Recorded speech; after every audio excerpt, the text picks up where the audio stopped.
in the documentary, I think a lot of people thought that he was just joking around. It turns out he's not. So this is actually a real project that's being made under his G-Unit movie. So how would you feel if I be telling people that I'm single because we go together? Everyone knew Yung Miami could turn heads, but no one expected her to flip the script. Least of all on Diddy, the man who, just last year, appeared untouchable atop an empire of private jets, luxury mansions, and legendary all-nighters. Now, the world is watching a split so ruthless, so audacious, it feels ripped straight from a crime drama. And as always, it starts with the money. Nearly $500,000 flowed each month from Diddy's fortress into Miami's world, a so-called girlfriend stipend. Officially, it looked like generosity. Unofficially, it was insurance. Her silence was priceless, and Diddy, the master strategist, knew it. But empires bleed. Legal battles drained his fortune, funds evaporated, and suddenly those monthly payments were gone. That's when Miami, realizing the faucet was closed for good, struck back.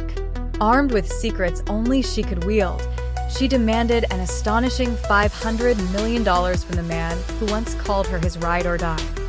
Like if you and Diddy were in a scene together, what would that scene look like? Would it be romance? Would it be... It'd be baby boy. This isn't some messy breakup. It's a war of secrets, and both sides are armed with grenades. The courtroom? It's the hottest club in Manhattan, crammed with reporters, exhausted lawyers, and a judge whose eyebrows look like they've achieved escape velocity. The tension spiked the moment Yung Miami's legal team slid fresh documents across the polished wood. Evidence, they claimed, that Diddy owed far more than just back pay. Eyebrows shot up, whispers rippled through the room, and even the judge, insiders said, looked like she'd just learned the tooth fairy doubles as an FBI informant. But here's the twist electrifying the press. Miami isn't playing the victim. No tears. No pleading ignorance. She's walking and loaded, fighting for every dollar, every ounce of leverage, and she's not flinching. Dishonest, violent, horrible. A promiscuous swinger who lied to and cheated on multiple partners.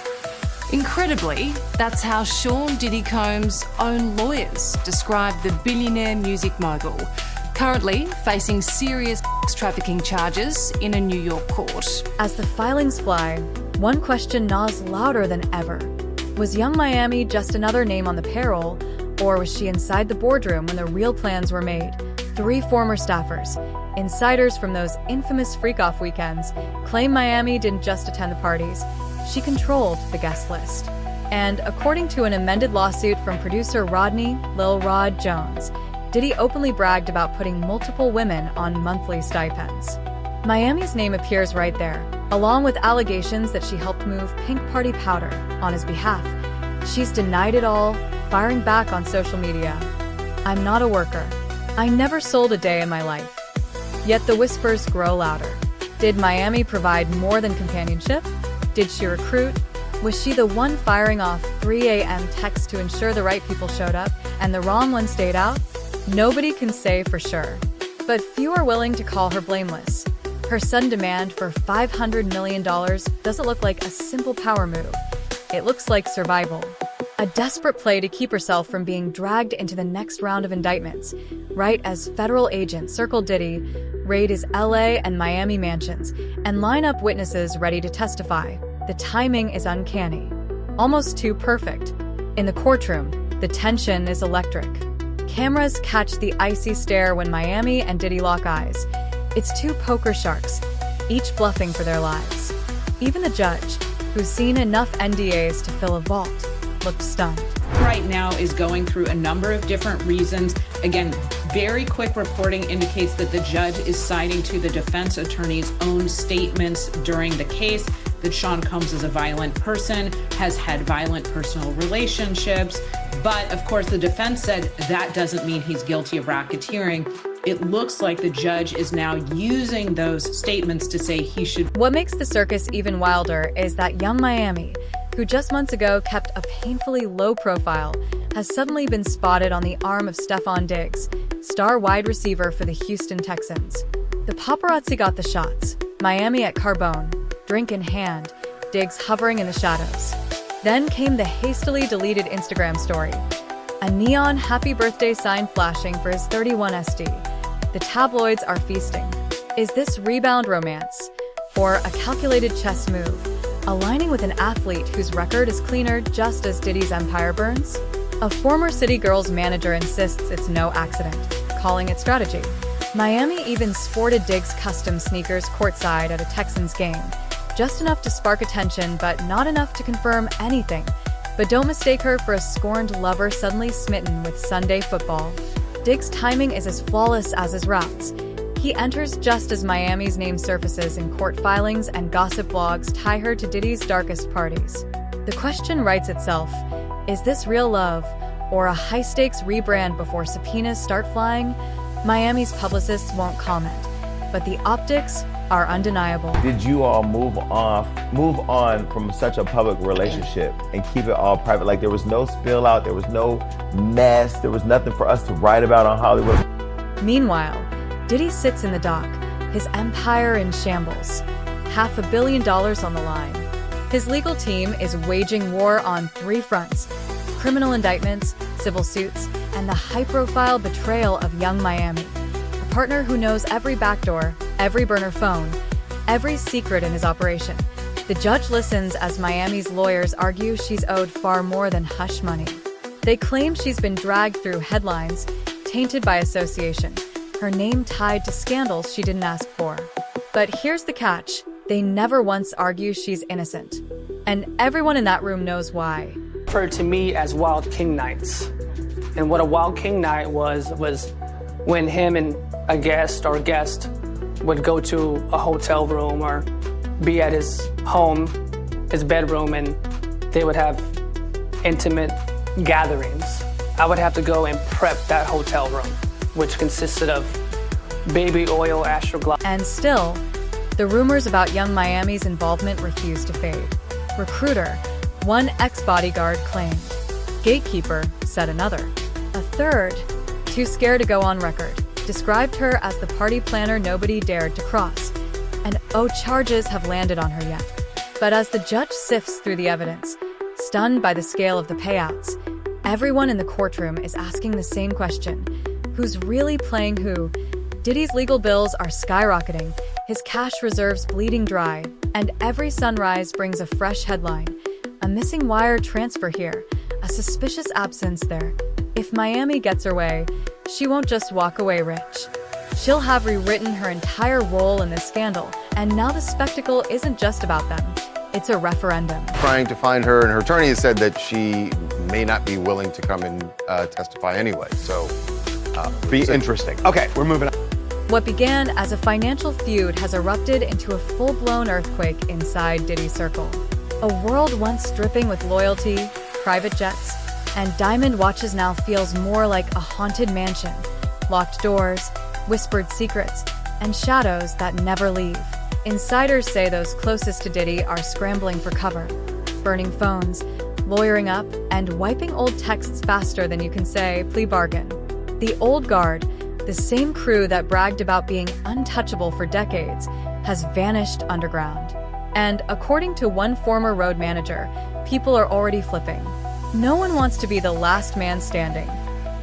Because we now know who all the prosecutors will be on Diddy's trial. They're all women. They have assembled a team of female prosecutors, and that is definitely... The panic is spreading like wildfire. As Yung Miami's lawsuit lit up the tabloids, whispers began leaking from every layer of Diddy's empire. Former allies, assistants, and fixers are suddenly picking up the phone, calling journalists, slipping notes to prosecutors, and cracking the very silence that once kept the machine untouchable. Pandora's box is the phrase circling, and for good reason. One late-night call, one federal nudge, and this could explode from a star-powered feud into a tidal wave of tell-alls, unsealed depositions, and surprise witnesses nobody saw coming a few years ago. Nobody thought a woman in Miami's position would dare break the code. Now, the dominoes are lined up. The question is, will she inspire others to come clean, or just kickstart a parade of insiders with stories to sell and NDAs ready to burn? Inside Diddy's camp, paranoia rules. Party planners, jet brokers, even the keepers of payout spreadsheets have stopped acting like colleagues and started treating each other like rivals. Every set of eyes is locked on the same nightmare. If Miami came forward with receipts, who's next to march into court with emails, wire transfers, and stories that can't be buried? Prosecutors, we're told, are circling. Interestingly, we haven't seen the indictments yet. There's been some time lag. I suppose it will take some time to go through all the forensic, evidence. But as the legal shockwaves spread, the real story may be the slow, brutal collapse of Diddy's financial empire. Once so wealthy his accounts could bankroll a small nation, insiders now whisper that the cash has dried to a trickle. The mountain of legal fees, criminal defense, civil suits, and nonstop crisis PR has turned his inner circle into a revolving door of accountants, each one dropping another staggering bill. Even his bail requests have been denied repeatedly, a public reminder that money can't buy him freedom anymore. And every time the court slams the door, creditors circle closer.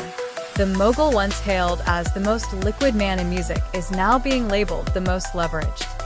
Sources allege unpaid debts piling up, fire sales of real estate, and bitter disputes with former friends demanding their money back. To some, it feels like poetic justice. The man who once used cash as his sharpest weapon, now strangled by the very money games he mastered. One insider from Bad Boy Records didn't mince words. Deals are collapsing. Endorsements are gone. The only thing moving fast is the rumor mill. Nobody wants to be the last one holding the bag. The fallout is everywhere. Sudden layoffs, meetings canceled without warning, company cars quietly returned in the dead of night. I'm not speaking on it because I don't care. I'm not getting into You're it. about it. I don't.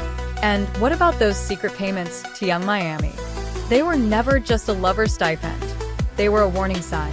When Diddy shut off that stream, it wasn't simply the end of a relationship. It was a signal to the world. The well had run dry. And in this world, when the money stops flowing, the secrets start spilling. The failed hush payment, the lawsuit, the desperation, it all screams of an empire in free fall. Miami's jaw-dropping $500 million demand is less about romance and more about survival, the opening shot in a legal war where the stakes couldn't be higher. But as headlines track Diddy's collapse, the spotlight keeps swinging back onto Miami. Court filings painted her as more than a bystander, accusing her of ferrying pink party powder on private jets at Diddy's request.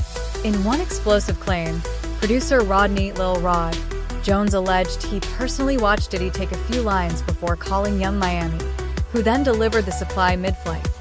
She's denied it, true to form, direct, sharp, unshaken. But the whispers won't fade. Week after week, sources emerge with claims that she wasn't just arm candy. She arranged flights, made introductions, and even managed the guest lists for those infamous freak-off weekends. The question lingers. Was Yung Miami a pawn in Diddy's dangerous empire, or was she a power player in the shadows, holding more cards than anyone ever realized? And what's really going to be interesting is the parade of celebrities who we expect to be mentioned and or called into that courtroom. People who we hadn't heard about prior, like Mike Myers, Austin Powers, Mike Myers. Why is he getting called? Why is he on the witness list? That'll be fascinating.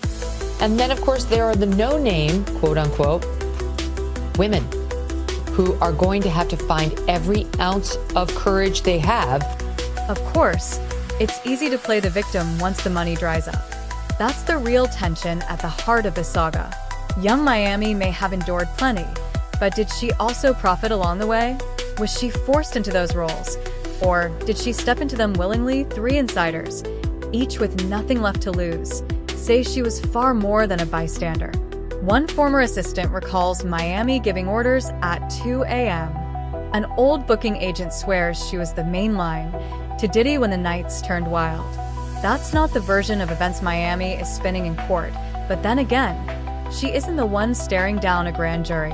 At least not yet. And so the question hangs heavy. Is Yung Miami a whistleblower, bravely taking down the man who wronged her? Or is she the ultimate opportunist, cashing in when the empire began to crumble? First selling her silence, and now selling her secrets. The hypocrisy is hard to ignore. it's probably leaning towards guilt. Now, on the racketeering, I agree with you that the predicate acts may be found, but that's not all they need. There's an ultimate question. The first question on the jury verdict form is, do you find him guilty or not guilty of racketeering? Before you even get to the predicate acts, which you only get to if you find guilt, they could just be hung up on that question and say, this guy's not Tony Soprano. I am not convinced that I even want to find guilt.